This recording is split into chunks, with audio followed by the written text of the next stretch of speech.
Good evening everybody and welcome to Kreatryx channel my dear friends. We are live again. तो वापस आ चुके हैं मेरे भाई आपके लिए एक और सेशन लेके, एक पावर पैक सेशन लेके about the short transmission line. तो जैसा कि आप सभी लोग जानते हो कि कल हम लोगों ने शॉर्ट ट्रांसमिशन लाइन स्टार्ट किया था और आज उसी टॉपिक को खत्म करने वापस आ चुके हैं आपके सामने। और आज के टॉपिक में काफी सारा मैथमेटिकल पार्ट होने वाला है, शॉर्ट ट्रांसमिशन लाइन का एनालिसिस होने वाला है और जितना हम लोग कवर करेंगे उसमें से क्वेश्चन ना बने ऐसा होना प्रैक्टिकली इंपॉसिबल। अगर आपको उतना आता है तो आप शॉर्ट ट्रांसमिशन लाइन पे बेस सारे क्वेश्चन बना दोगे मेरे भाई। तो आज पूरे ध्यान से लेक्चर देखना, एक एक चीज बेटा आपको समझनी है बहुत अच्छे से, एक एक चीज का shortcut, long trick, conventional method, हर चीज सीखेंगे, हर चीज सीखेंगे और हर चीज को बहुत अच्छे से आप लोगों को रिटेन करना है। लेक्चर बहुत मजेदार होने वाला है। लेकिन मेरे भाई अगर आपको मैथमेटिकल डेरिवेशन से दिक्कत लगती है तो थोड़ी सी परेशानी होने वाली है, क्योंकि आज का लेक्चर कंसेप्चुअल से ज्यादा मैथमेटिकल है। लेकिन डेफिनेटली देखो, बिना मैथमेटिकल चीजें पढ़े, बिना न्यूमेरिकल कॉन्सेप्ट पढ़े आप न्यूमेरिकल तो लगा नहीं पाओगे। और गेट में ज्यादातर क्वेश्चंस क्या आते हैं? न्यूमेरिकल। इसीलिए आज का लेक्चर बाकी सभी लेक्चर से ज्यादा इंपॉर्टेंट है, because we will be talking about the numerical concepts. ठीक है, तो अगर मेरे भाई मेरे साथ अपना न्यूमेरिकल पार्ट स्ट्रॉन्ग करने के लिए तैयार हो तो आ जाओ और सारे दोस्तों को बोल दो भैया लेक्चर आ चुका है, जल्दी से सब लोग हमारे साथ जुड़ जाएं और जल्दी से सब लोग देखना स्टार्ट कर दें। और एकदम आग लगाने वाले हैं, एकदम मचाने वाले हैं हम लोग। ठीक है, चलो। तो सबसे पहले let me introduce myself for my friends who are meeting me for the first time. My dear friends, my name is Ankit Goyal. I got AIR 1 twice in GATE in 2014 and 2018. I was awarded the President of India Gold Medal in the year 2013 when I graduated from IIT Indore, and till date I have trained more than 1 lakh students in the online and the offline classes for GATE and ESE. Presently I am working as a director at an academy for GATE department. Now my dear friends, these credentials are at one place. लेकिन बात यह है कि हम लोग इतनी मेहनत क्यों कर रहे हैं मेरे भाई। मैं आपको बार बार रिमाइंड कराता रहता हूं कि जो रेवोल्यूशन हम लोगों ने क्रिएट किया ना, वो हम सबसे बड़ा है। वो मुझसे बड़ा है, विशाल सर से बड़ा है, आपसे बड़ा है, कामेश सर से बड़ा है, सबसे बड़ा है ये रेवोल्यूशन।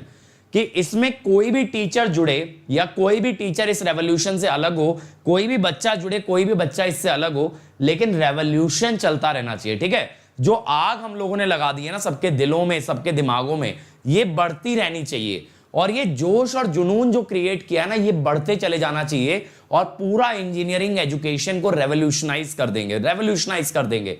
एक एक बच्चे को टॉप लेवल की नॉलेज प्रोवाइडेड रहेगी। कोई भी बच्चा ये नहीं कह सकता सर इंजीनियरिंग में कुछ नहीं सीखा, क्योंकि मेरे भाई आप अब बोलोगे इंजीनियरिंग में सर सब कुछ सीखा। ऐसा इंजीनियरिंग का लेवल कर देने वाले हैं और उसी वजह से मेरे भाई इतनी मेहनत में लगे हैं, दिन रात आप लोगों को पढ़ा रहे हैं और दिन रात मेरे भाई आप लोगों के लिए बेस्ट कंटेंट लेकर के आ रहे हैं। ठीक है, चलो स्टार्ट करें फिर।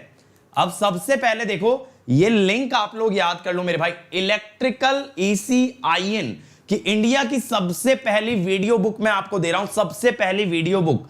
ये वीडियो बुक क्या होती है? एक ऐसी बुक, एक ऐसा पेज जिसके अंदर सारी वीडियोस मेंशन्ड है। तो जितना भी कंटेंट हम इस चैनल पे कवर कर रहे हैं ना, उतना कंटेंट सब इधर प्रेजेंट है, सारे PDF प्रेजेंट है नोट्स के और सारे लेक्चर के लिंक्स प्रेजेंट हैं। तो मेरे भाई कोई पेड कोर्स कहीं से खरीदने की जरूरत नहीं है।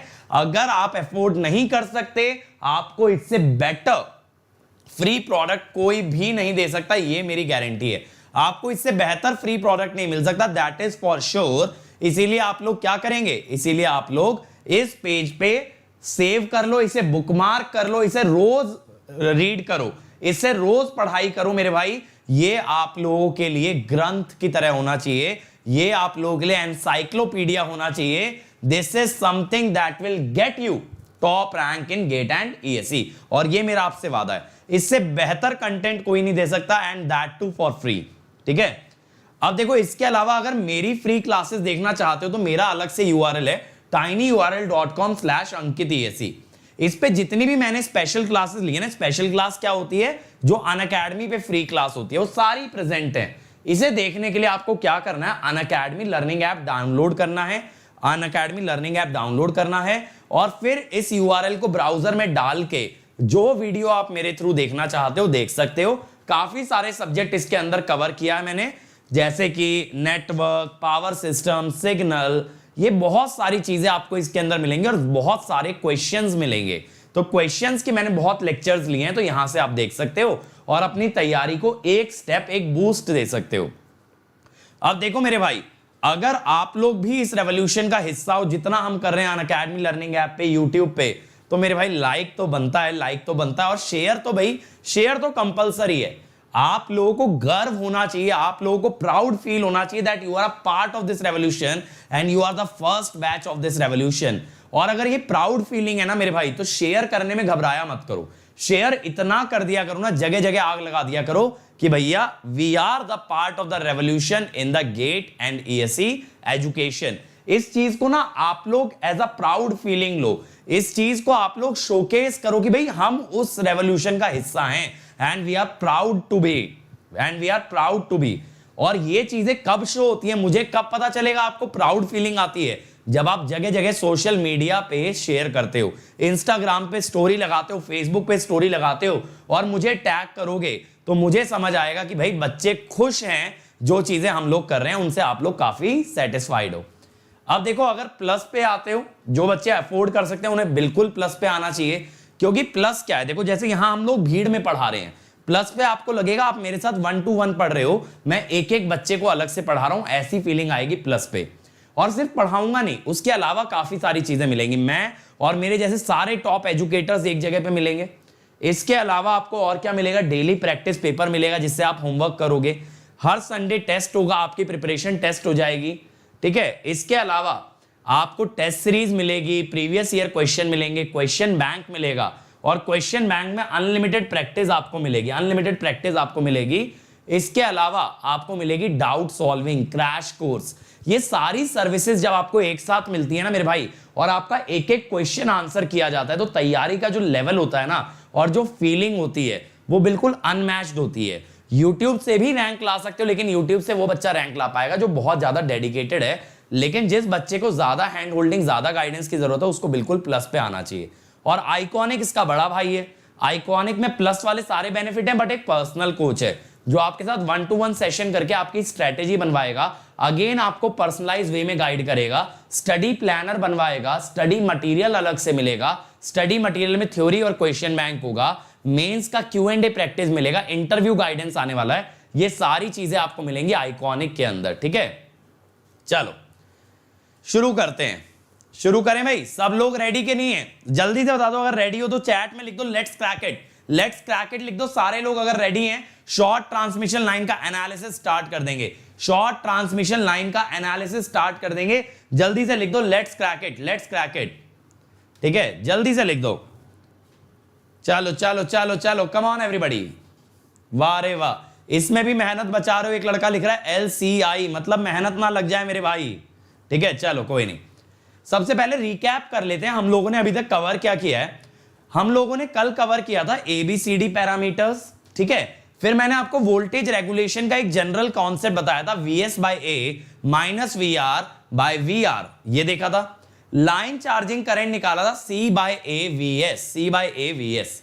शॉर्ट लाइन के पैरामीटर्स निकाले थे, तो यहां पे शॉर्ट लाइन के पैरामीटर्स क्या आए थे मेरे भाई, देखो हमने निकाला था ना ABCD पैरामीटर, ये आए थे 1Z01।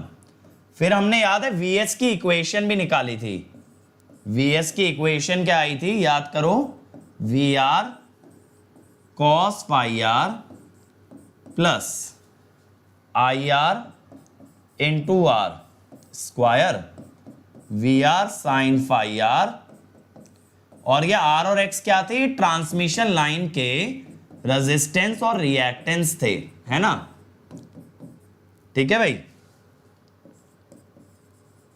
फिर हमने निकाला था tan phi s, और देखो मेरे भाई अब तो अनअकैडमी के अंदर जो है ना आपका 1.5 साल का सब्सक्रिप्शन भी आ गया है। तो अगर आप गेट 2022 और ESE 2022 टारगेट कर रहे हो तो बिल्कुल अनअकैडमी पे आ जाओ, बेहिचक 1.5 साल का सब्सक्रिप्शन लेके आ जाओ। गेट और ESE 21 और 22 दोनों दे पाओगे। और कोड मेरे भाई याद रखना, जल्दी से बता दो कोड क्या है। अब मैं आपको कोड दिखाता नहीं रहता हूं बार बार, आप लोग बताया करो कोड क्या है, कोड क्या लगाना पड़ेगा। अगर आपको अनअकैडमी पे आना है तो कोड क्या लगाना पड़ेगा, जल्दी बताओ। चलो अब इतने इन द मीन टाइम में स्टार्ट करता हूं वोल्टेज रेगुलेशन का कॉन्सेप्ट, वोल्टेज रेगुलेशन की बात करते हैं, ठीक है। अब देखो हम लोगों ने वोल्टेज रेगुलेशन के बारे में पढ़ा था, क्या होता है पहले ना मैं आपको जनरल बता देता हूं, ध्यान देना। मॉड वीएस बाय ए, ये था ना जनरल फॉर्मूला, और बिल्कुल सही जवाब दिया है सभी लोगों ने। कोड आपको लगाना है अंकित ईएससी, जिससे इंस्टेंट 10% डिस्काउंट मिलेगा और मेरी गाइडेंस भी मिलेगी। अंकित ईएससी 20 नहीं है, इसके आगे कहां ये 20 जोड़ रहे हो, अंकित ईएससी बस, बिना स्पेस के अंकित ईएससी, बिना किसी स्पेस के, ठीक है। सही कोड याद रखा करो, 20 वगैरह नहीं मेरे कोड में मेरे भाई। चलो 20 वगैरह में ना दूसरे टीचर की गाइडेंस में चले जाओगे, फिर कहोगे सर आप कहां रह गए। चलो अब देखो, अभी हमने ये देखा था कि ट्रांसमिशन लाइन का जो ए पैरामीटर होता है वो 1 होता है। तो मैं कहता हूं कि शॉर्ट लाइन के लिए क्या होता है, for short line, short line के लिए वोल्टेज रेगुलेशन हो जाती है mod V S minus mod V R by mod V R. पता है आपको, एक बार इस पे क्वेश्चन भी आया है, एक बार इस पे क्वेश्चन भी पूछा गया, और क्वेश्चन क्या पूछा गया है, ठीक है, क्वेश्चन क्या पूछा गया है, क्वेश्चन में यह था कि ये वोल्टेज रेगुलेशन दे दिया। अब ये वोल्टेज रेगुलेशन कहां वैलिड है, कहां वैलिड है मेरे भाई, ये वैलिड है सिर्फ शॉर्ट ट्रांसमिशन लाइन में, शॉर्ट ट्रांसमिशन लाइन में, ठीक है। ऐसी गलती मत कर देना कि इसको कहीं भी लगा दो, ऐसा मत करना। ये मीडियम और लॉन्ग में नहीं चलेगा, क्योंकि मीडियम और लॉन्ग में ए की वैल्यू बदल जाएगी, ए की वैल्यू बदल जाएगी, ठीक है। तो यहां पे ए की वैल्यू 1 डालोगे तो ये आ जाएगा mod V S minus mod V R by mod V R. Again याद रखना है, only applicable for short transmission line, ठीक है। गलती से सभी पे मत लगा देना, सिर्फ शॉर्ट में चलेगा, ठीक है। चलो आगे चलें, कंटिन्यू करें। अब देखो जीरो वोल्टेज रेगुलेशन की बात हो रही है। वोल्टेज रेगुलेशन, अरे मेरे भाई एनालॉग आज आ तो गया है, 2000 बच्चे देख भी चुके हैं एनालॉग का लेक्चर, तुम कहां घूम रहे हो अभी तक। सुनो मेरी बात, अब देखो बात पे ध्यान देना।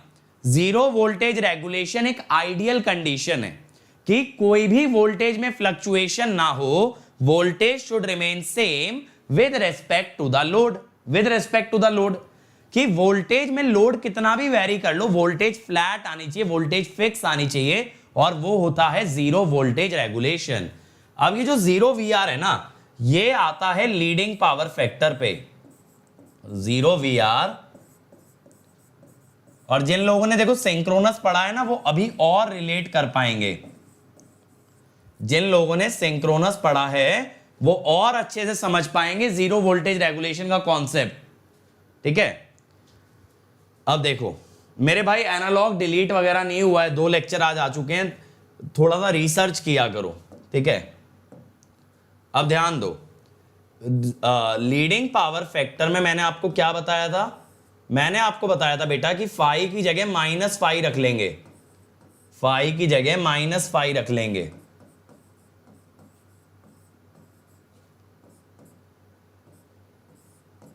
तो फाई की जगह जब -फाई रखोगे ये बन जाएगा ना, साइन वाली टर्म नेगेटिव हो जाएगी, खुद से सोचो,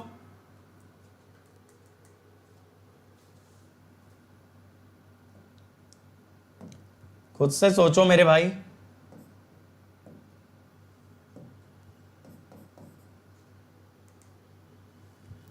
ठीक है, साइन वाली टर्म आपकी जीरो, साइन वाली टर्म नेगेटिव हो जाएगी, साइन वाली टर्म नेगेटिव हो जाएगी, ठीक है। चलो मैं एक बार लेक्चर के बाद चेक कर लूंगा एनालॉग के साथ क्या इशू हुआ है, आपको बता दिया जाएगा, लेकिन एनालॉग आ जाएगा, एनालॉग इज रेडी, है ना, इतना टेंशन मत लो। अब ध्यान दो, अगर जीरो वोल्टेज रेगुलेशन की बात की जाए, जीरो वोल्टेज रेगुलेशन की अगर बात करें मेरे भाई, तो कंडीशन क्या होगी, कंडीशन ये होनी चाहिए आपकी कि Vs must be equal to VR, mod Vs is equal to mod VR, है ना।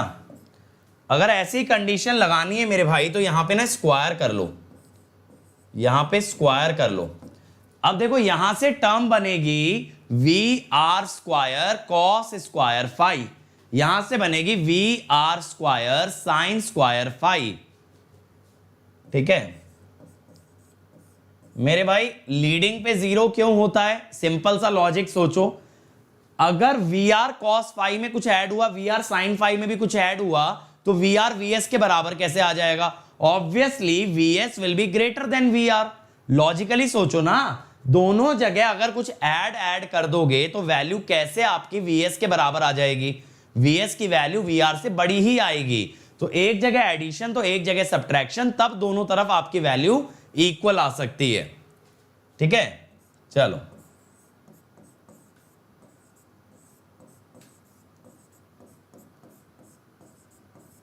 ये क्लियर हुआ। अब देखो मैंने क्या किया, आई आर स्क्वायर वाली टर्म भी ले ली है।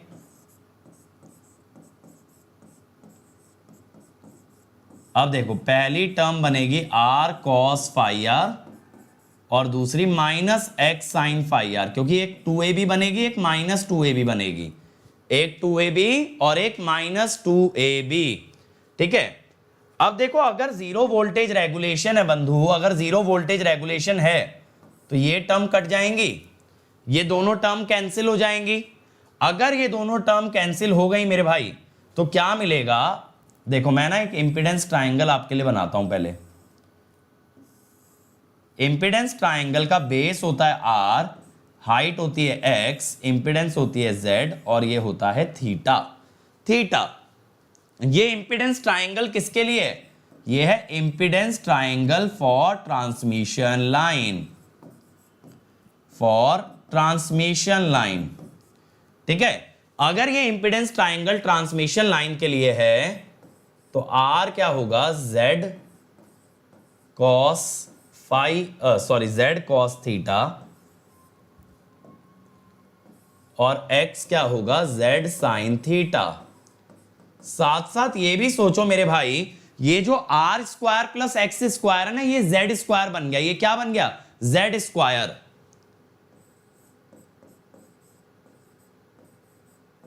ठीक है, और यहां आर की जगह रखो जेड कॉस थीटा, एक्स की जगह जेड साइन थीटा।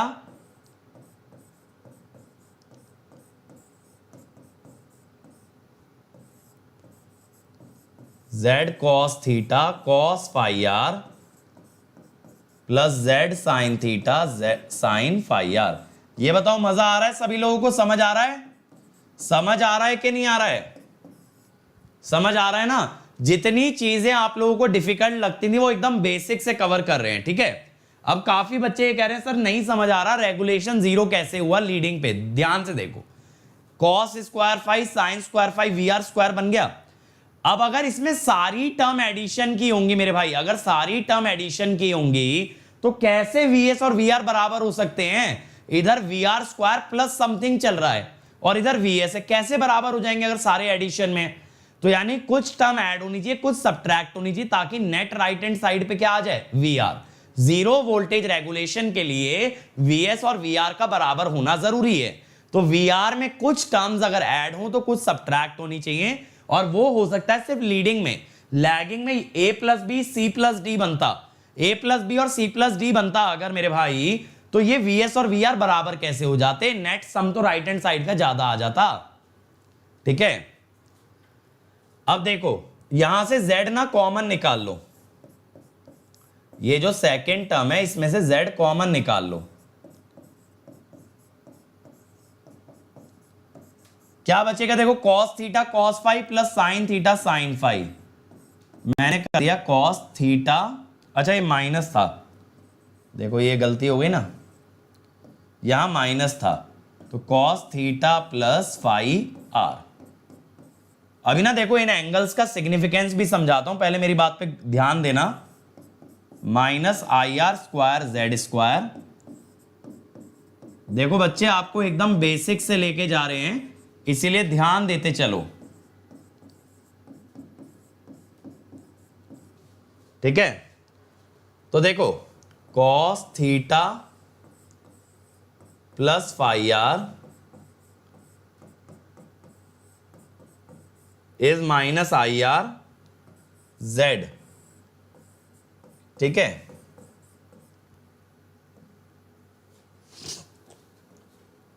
अब देखो बात का मतलब समझना, यहां पे जो फाई आर है ना, ये क्या चीज है? फाई आर है लोड का power factor angle. Phi R है लोड का पावर फैक्टर एंगल।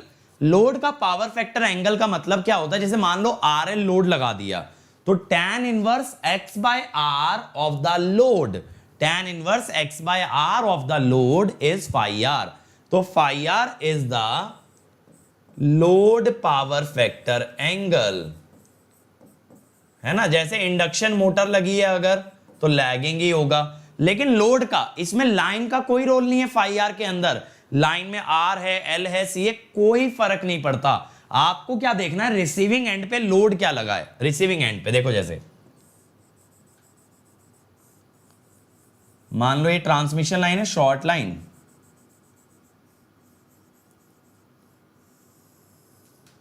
बात को समझना यहां पे। देखो ये R है, ये X है,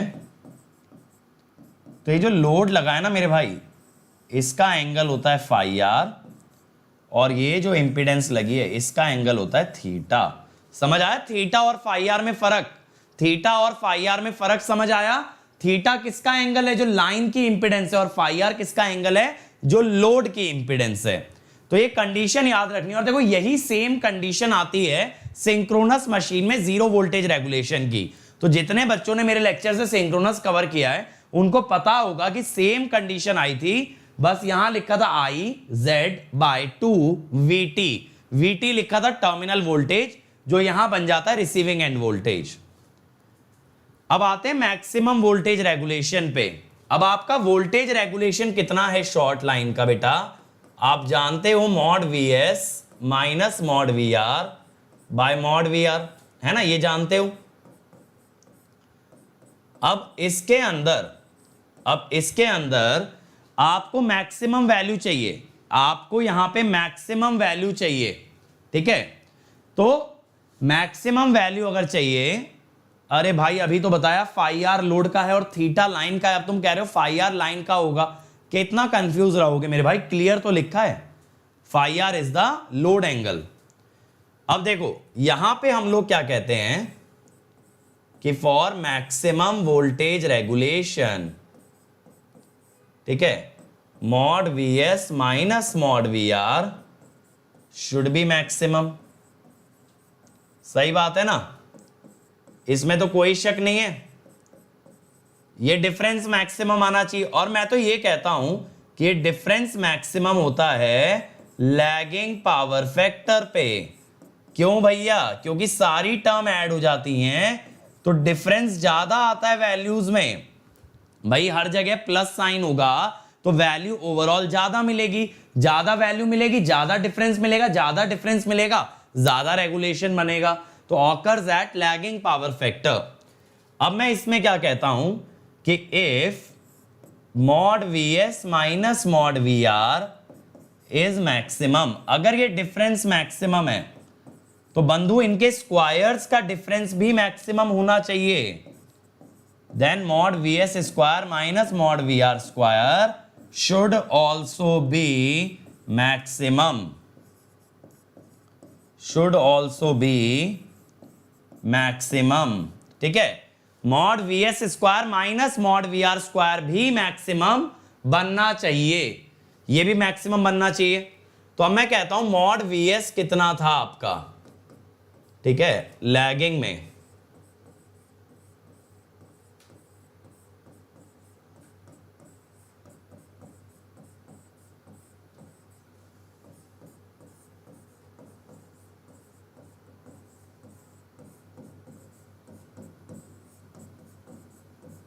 यही था ना। अब मैं दोनों साइड ने स्क्वायर कर लेता हूं मेरे भाई, स्क्वायर कर लो। देखो cos square phi plus sine square phi V R square, I R square R square plus X square. तो मैंने ए स्क्वायर और बी स्क्वायर वाली टर्म तो बना ली। अब 2ab वाली बना लेते हैं, 2ab वाली बना लेते हैं। देखो R cos phi R plus X sine phi R, ठीक है, ये बन गई। आर कॉस फाई आर और plus X sine phi R, ठीक है, एक्स साइन फाई आर। अब देखो इसमें हम लोग क्या कहेंगे मेरे भाई, प्रैक्टिकली लीडिंग लोड नहीं होता, वो अलग बात है कि आप लोड में बस एक सिंक्रोनस मोटर लगा दो। Synchronous motor over excited condition में लीडिंग पावर फैक्टर पे काम करती है। अब देखो मैं आर को फिर से लिख रहा हूं z cos theta, z cos theta, मैंने आर को फिर से z cos थीटा लिख दिया और x को मैं फिर से लिख दूंगा sin theta.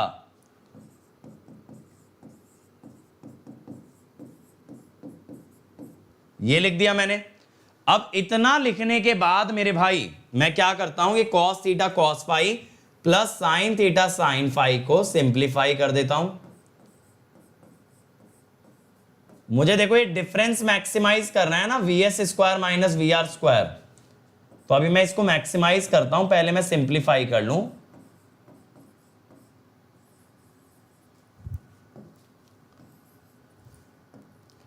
z cos theta minus phi R, ठीक है, ये इतना हमने बना लिया। अब मैं कहता हूं कि इसका डेरिवेटिव जीरो कर दो मैक्सिमम के लिए। अब आप कहोगे वैसे सर मैक्सिमम क्यों कर रहे हैं, मैक्सिमम देखो वर्स्ट कंडीशन है और जीरो बेस्ट कंडीशन है, तो हम वर्स्ट और बेस्ट दोनों कंडीशन को लेके चल रहे हैं। तो अभी हम वर्स्ट की बात कर रहे हैं, वर्स्ट की बात कर रहे हैं, ठीक है। तो पहली टर्म का डेरिवेटिव जीरो आ जाएगा, दूसरी टर्म का डेरिवेटिव कॉस का डेरिवेटिव बेटा आएगा साइन, माइनस साइन आएगा ना, लेकिन यहां भी माइनस है तो हो जाएगा प्लस साइन, समझ रहे हो, फाई आर में भी तो माइनस है, वो भी तो बाहर निकालोगे चेन रूल से, इसको जीरो कर दो। अब साइन की वैल्यू जीरो हो गई तो theta equal to phi R. अब इस बात का क्या मतलब है, इसका मतलब क्या हुआ, impedance angle of line, impedance angle of line is actually equal to load power factor angle, load power factor angle। यानी लाइन का जो इंपिडेंस था, देखो यहां जो दिखाया था, ये जो R और X का एंगल है वही RL और XL का भी एंगल बने, यानी कि लोड का एंगल और ट्रांसमिशन लाइन का एंगल सेम आएगा, then we get the maximum voltage regulation, maximum voltage regulation. ये भी कंडीशन सेम है ट्रांसफॉर्मर और ट्रांसमिशन लाइन की, ट्रांसफॉर्मर और ट्रांसमिशन लाइन दोनों में ये कंडीशन सेम आती है, ठीक है, सेम इन ट्रांसफॉर्मर। और पता है खास बात, यही कंडीशन सिंक्रोनस मशीन में भी आती है। सोच के देखो, शॉर्ट लाइन को तैयार करना क्यों आसान है, शॉर्ट लाइन को क्यों आसान है तैयार करना, क्योंकि ये ट्रांसफॉर्मर और कहीं ना कहीं सिंक्रोनस से काफी ज्यादा मैच करती है, काफी ज्यादा चीजें कॉमन होती हैं ट्रांसफॉर्मर और सिंक्रोनस और शॉर्ट लाइन के अंदर, और ये कंडीशन तीनों में आइडेंटिकल है, ये कंडीशन तीनों में आइडेंटिकल है मेरे भाई, ठीक है। और मैक्सिमम आएगी कितनी ये भी अभी डिराइव कराऊंगा, ठीक है, मैं बता रहा हूं मैक्सिमम अभी हम डिराइव करेंगे फेजर डायग्राम से, फेजर डायग्राम से डिराइव करेंगे, अभी के लिए रुक जाना है ना। चलो अब बात आती है सेंडिंग एंड पावर फैक्टर की। अब मैं आपको फेजर डायग्राम समझाने वाला हूं। सेंडिंग एंड पावर फैक्टर के डायग्राम निकालने के लिए, सेंडिंग एंड पावर फैक्टर निकालने के लिए दो एंगल समझना बहुत जरूरी है। देखो जैसा भी मैंने डायग्राम बनाया था, ध्यान देना,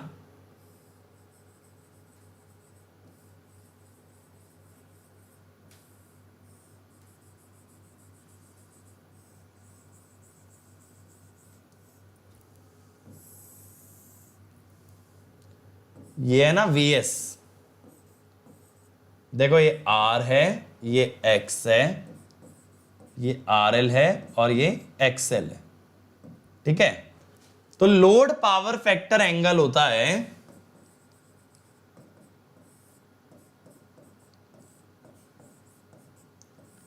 या ना, इसको कई बार ऐसा भी लिख देते हैं,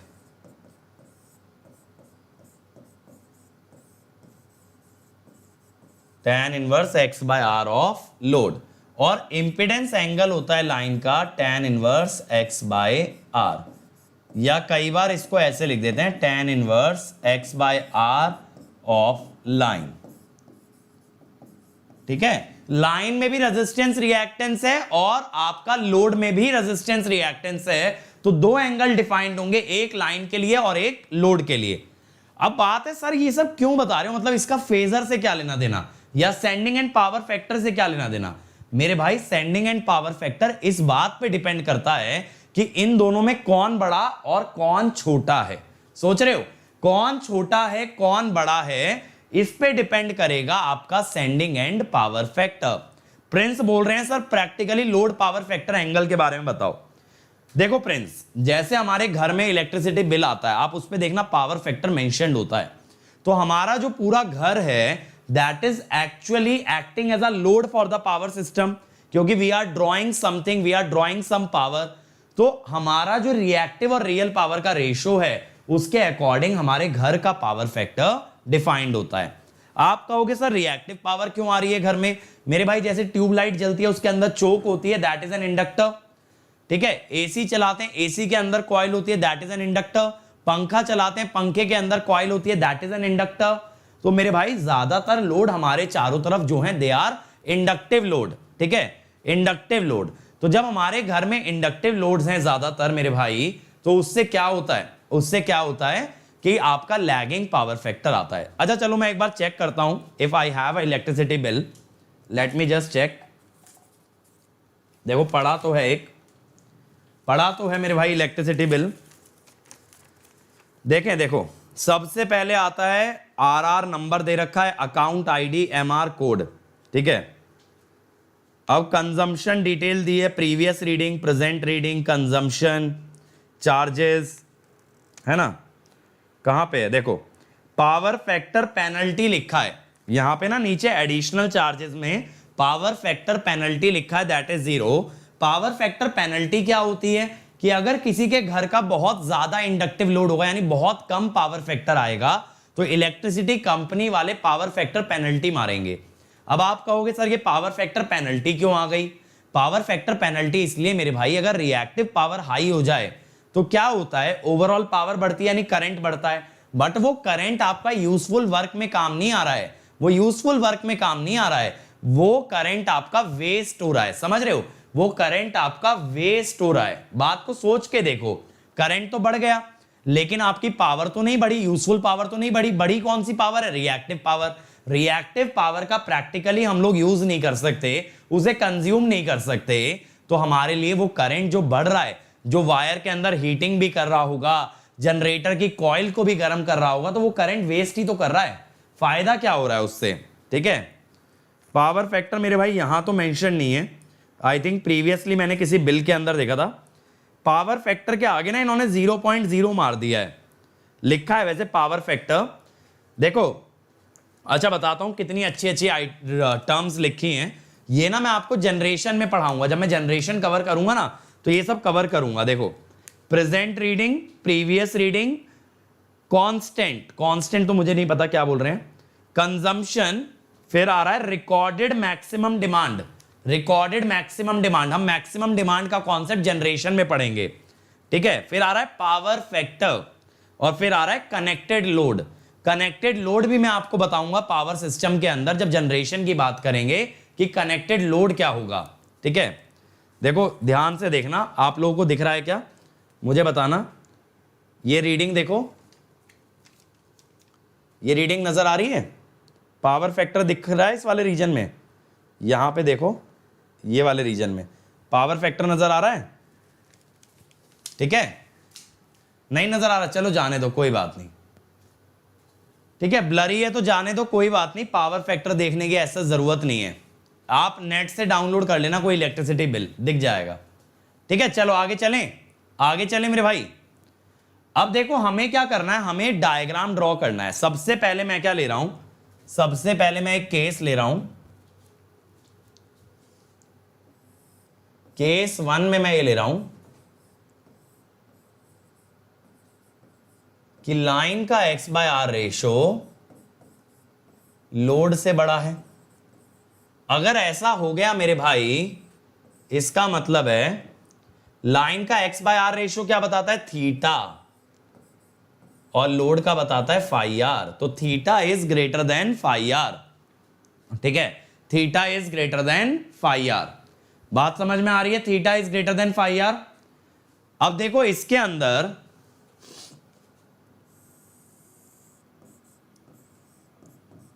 ये आई आर हो गया, ठीक है, ये आई आर हो गया,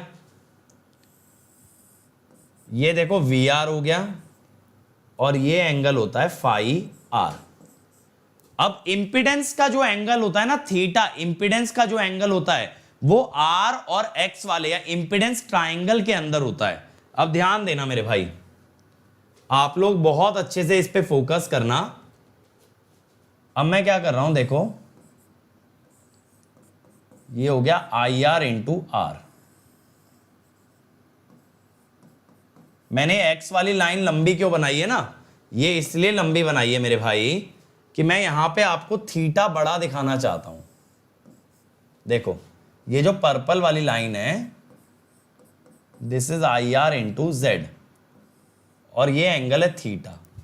अब ये देखो, ये पर्पल वाली लाइन वी आर से ज्यादा टिल्टेड है ना, पर्पल वाली लाइन ये वी आर वाली लाइन से ज्यादा टिल्टेड है, तो obviously theta is greater than phi R, theta is greater than phi R, ठीक है। अब देखो यहां से हम लोग क्या करते हैं, देखो ये बना देते हैं वी एस, और ये एंगल हो जाता है फाई एस।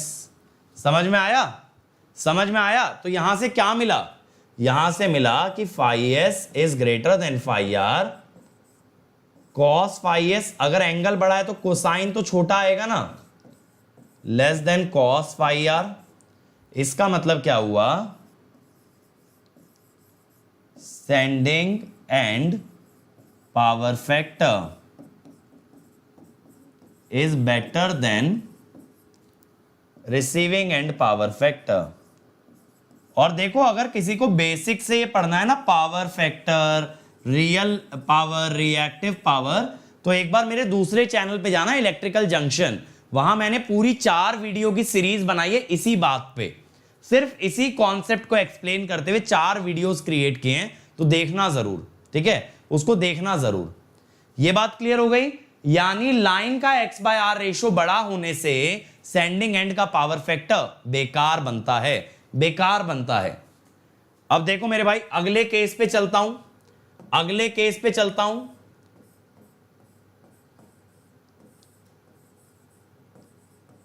देखो आपको मजा आने वाला है इसमें, अगर बराबर हो जाए। सब लोगों को समझ आ रहा है, एंजॉय कर रहे हो कि नहीं कर रहे हो मेरे भाई, ये बताओ, समझ आ रही है एक एक बात।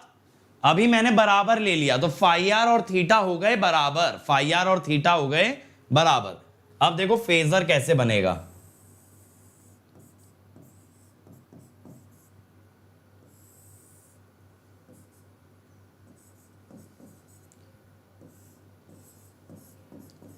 फाई आर, ठीक है।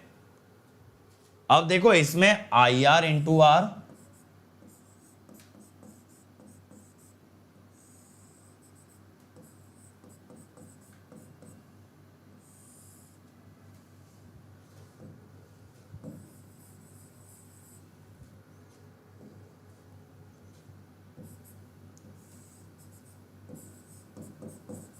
देखो अब ध्यान से, अब आपको ये नजर आएगा मेरे भाई यहां से कि ये थीटा और फाई आर बराबर है, कॉरेस्पॉन्डिंग एंगल्स हो गए ना, कॉरेस्पॉन्डिंग एंगल हो गए।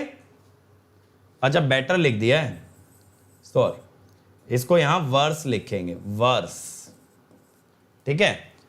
अब देखो थीटा और फाई बराबर हो गए, ये लाइन हो गई आई आर इंटू जेड, और ये टोटल वैल्यू हो गई वी एस। अब यहां एक चीज पे ध्यान देना, आप ऐसे लिखते हो,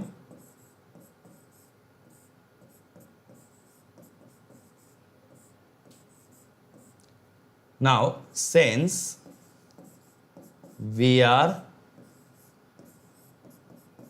and I R Z lie along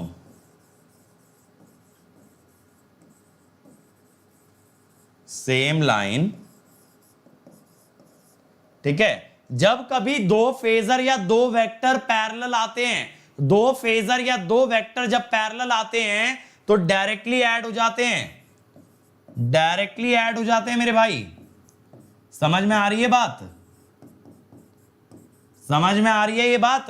जब कभी दो फेजर दो वेक्टर सेम फेज में होते हैं तो स्केलार एडिशन करते हैं, स्केलार एडिशन। अब आपको अगर वोल्टेज रेगुलेशन चाहिए बंधु, तो क्या है, क्या है वोल्टेज रेगुलेशन? ये है वोल्टेज रेगुलेशन, ठीक है।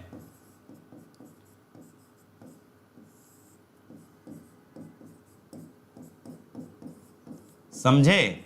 और यही है मैक्सिमम रेगुलेशन, क्योंकि मैक्सिमम रेगुलेशन की कंडीशन देखना जरा, theta equal to phi R, और यहां देखो theta equal to phi R, तो मैक्सिमम रेगुलेशन ये आ जाती है, क्योंकि दोनों सेम फेज में आ जाते हैं तो they can be directly added, they can be directly added, this is the maximum regulation.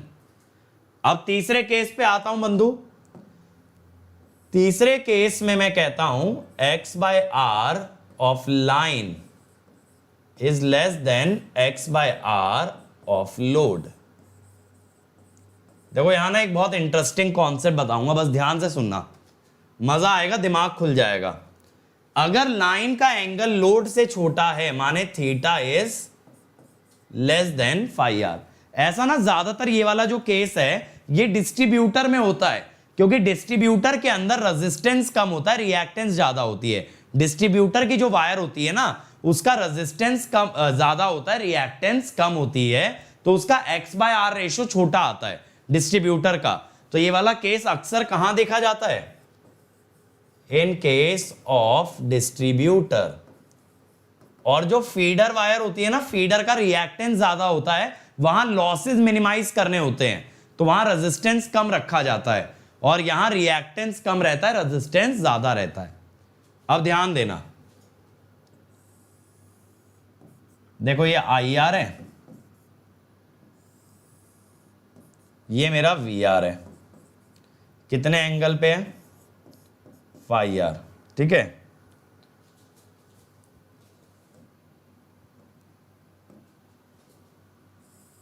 अब देखो ये है IR इंटू आर। इस बार ध्यान देना, आर वाली लाइन लंबी बनाई है, IR इंटू एक्स, एक्स वाली छोटी बनाई है, ये हो गया IR इंटू जेड। अगर ध्यान से देखोगे मेरे भाई तो आपको क्लियर नजर आएगा कि थीटा फाई आर से छोटा है, थीटा फाई आर से छोटा है। देखो ना, ये VR वाली लाइन ऐसे जाती सीधे, ये उससे कम टिल्टेड है, ये उससे कम टिल्टेड है, तो मेरे भाई इसीलिए theta is less than phi R, ठीक है। अब यहां ध्यान देखना, ध्यान से देखना मेरे भाई, सब लोग ध्यान से देखें। अगर मैं ये VS की लाइन बना दूं तो ये एंगल हुआ फाई एस। अब जरा देखना, यहां आपको दिख रहा है कि phi S is less than phi R, यानी सेंडिंग एंड का पावर फैक्टर बड़ा आ रहा है रिसीविंग एंड के पावर फैक्टर से। तो हम क्या कह सकते हैं?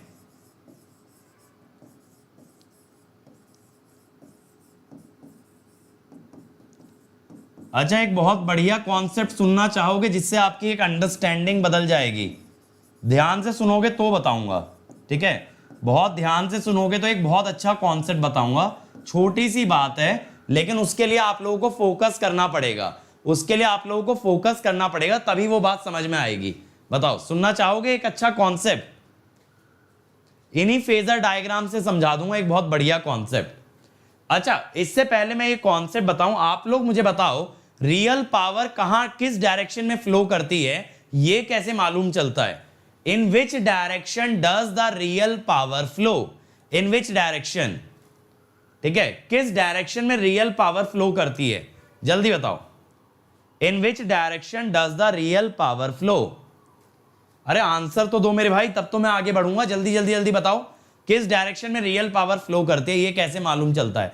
एक आध बच्चे को तो मेरे बैच के अंदर मालूम होगा, मुझे पता है, सक्षम बैच वाले काफी इंटेलिजेंट है, सही आंसर देंगे। लैगिंग टू लीडिंग नहीं, higher power factor to lower नहीं। कहां से ये सब पढ़ रखा है मेरे भाई?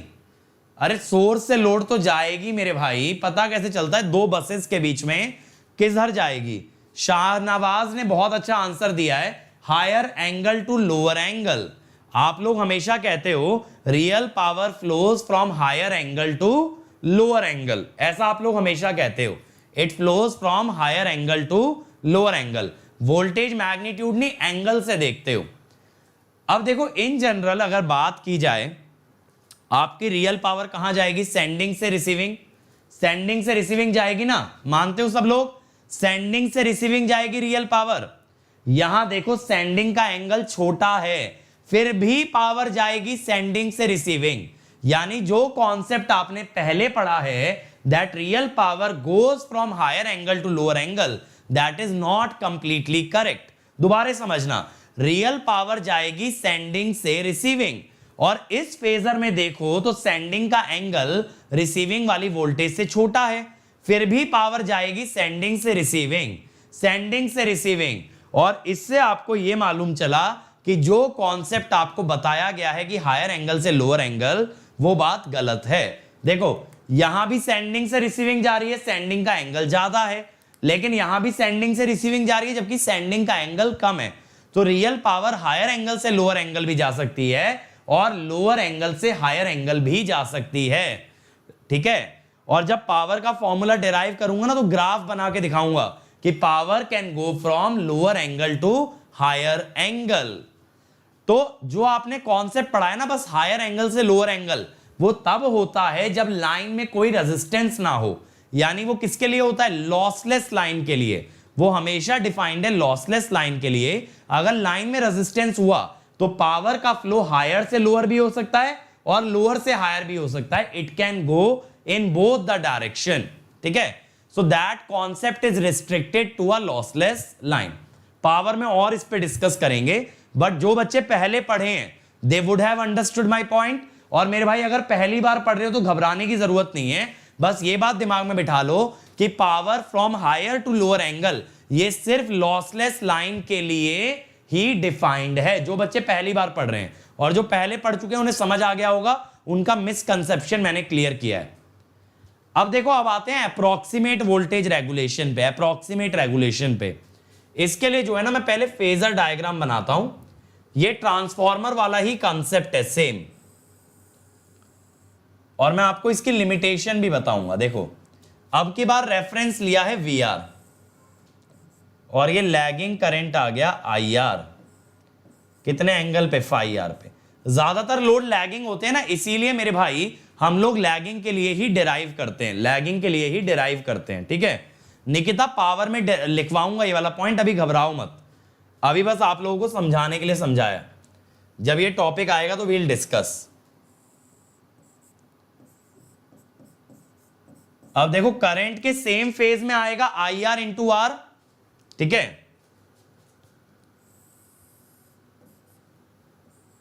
तो ये आएगा IR इंटू X।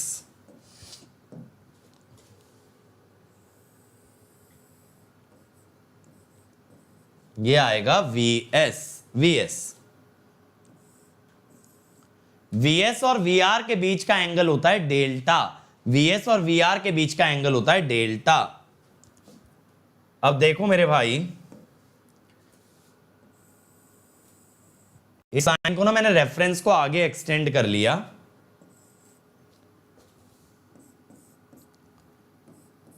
अब मैं कहता हूं मुझे VS और VR के मैग्नीट्यूड से ही तो मतलब चाहिए। मुझे VS और VR के मैग्नीट्यूड से मतलब है। अगर VS और VR के सिर्फ मैग्नीट्यूड से मतलब है तो आप क्या करो, कंपास के अंदर O पे एक कंपास का पॉइंटर रखो और उसमें रेडियस भर लो VS के बराबर। आप कंपास में रेडियस भर लो VS के बराबर, ठीक है, VS के बराबर। और आप ना यहां से एक आर्क बना दो, ऐसे एक आर्क बना दो, ठीक है मेरे भाई। ये आर्क बना दी। ये आर्क का रेडियस क्या है? VS। तो आपका ये वाला जो पॉइंट होगा ना, ये भी X ही होगा, इसकी लेंथ भी कितनी होगी? VS। समझ आया? OX से अगर ये डिस्टेंस तो ये भी OX है, उतने रेडियस की आर्क ड्रॉ की है। अब देखो मैं इसका प्रोजेक्शन ले लेता हूं हॉरिजॉन्टल लाइन पे, ठीक है। ये मैंने प्रोजेक्शन ले लिया, ये मैंने प्रोजेक्शन ले लिया।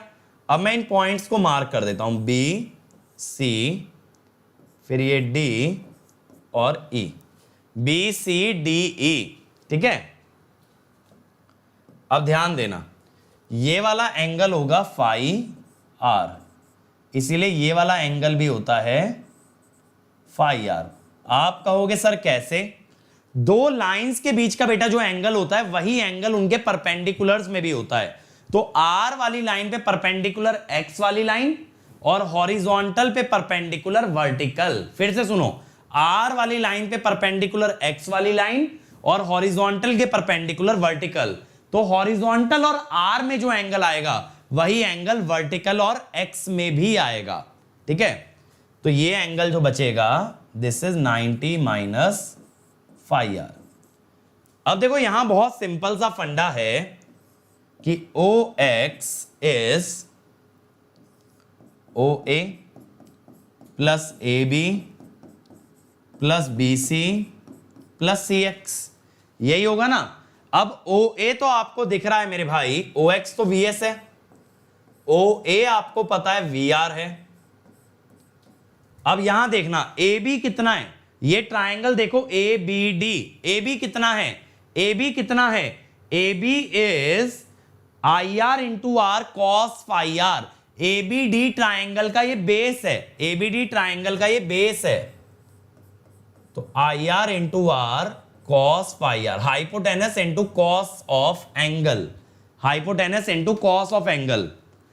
अब यहां मुझे BC चाहिए, BC चाहिए। ये जो BC है यही DE है, ये जो BC है यही DE है।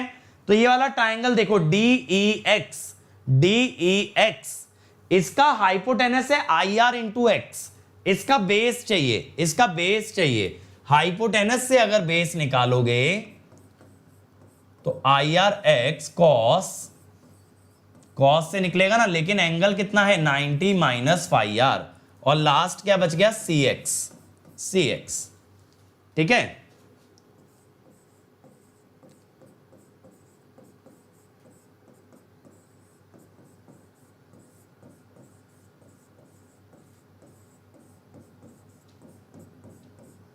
जिन बच्चों ने ट्रांसफॉर्मर पढ़ा है उन्हें ये बहुत सिंपल लग रहा होगा, क्योंकि सेम डेरिवेशन वहां किया जाता है, ठीक है। अब लेकिन मैं इसका लिमिटेशन बताता हूं आपको। ये जो अप्रोक्सीमेट वोल्टेज रेगुलेशन है, ठीक है, अप्रोक्सीमेट वोल्टेज रेगुलेशन है। अब ये ध्यान दो, ये लाइन है VS और मुझे इसका कंपोनेंट चाहिए हॉरिजॉन्टल एक्सिस पे। देखो ये VS वाले फेजर का हॉरिजॉन्टल कंपोनेंट OC तो है, ध्यान दो ये जो VS वाली लाइन है इसका हॉरिजॉन्टल कंपोनेंट क्या है OC, OC, OC is mod VS cos delta. अब हम क्या कहते हैं, फॉर अप्रोक्सीमेशन,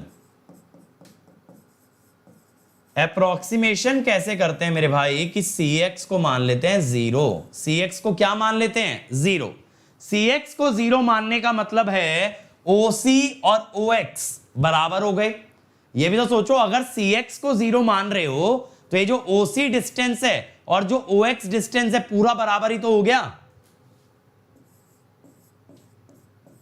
OC है मॉड VS cos डेल्टा और OX है मॉड VS, यानी cos डेल्टा इज अप्रोक्सीमेटली 1 या डेल्टा इज अप्रोक्सीमेटली 0। यानी ये जो अप्रोक्सीमेशन है ये हमें क्या कहता है कि VS और VR के बीच का एंगल अगर बहुत छोटा होगा तब ये अप्रोक्सीमेशन वैलिड है। अगर VS और VR के बीच का बेटा एंगल छोटा होगा then you can apply this approximation,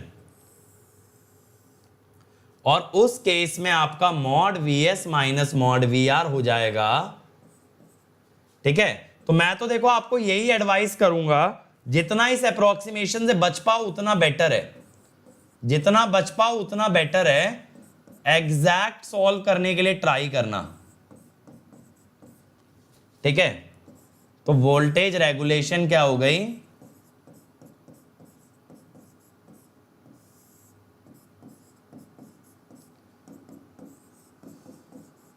अब ये जो I R by V R बनता है ना, तो V बाय आई को हम मान लेते हैं Z base, per unit system वाला Z बेस। मैंने मशीन के अंदर पर यूनिट सिस्टम भी कवर किया हुआ है, देख सकते हो। तो ये हो जाता है R per unit cos phi R plus X per unit sin phi R. ठीक है, R पर यूनिट कैसे हो गया? क्योंकि ये V बाय आई हो गया Z base, R by Z base R per unit, X by Z base X per unit. ठीक है, R by Z base R per unit, X by Z base X per unit. ठीक है, ये बात clear हुई। और for leading power factor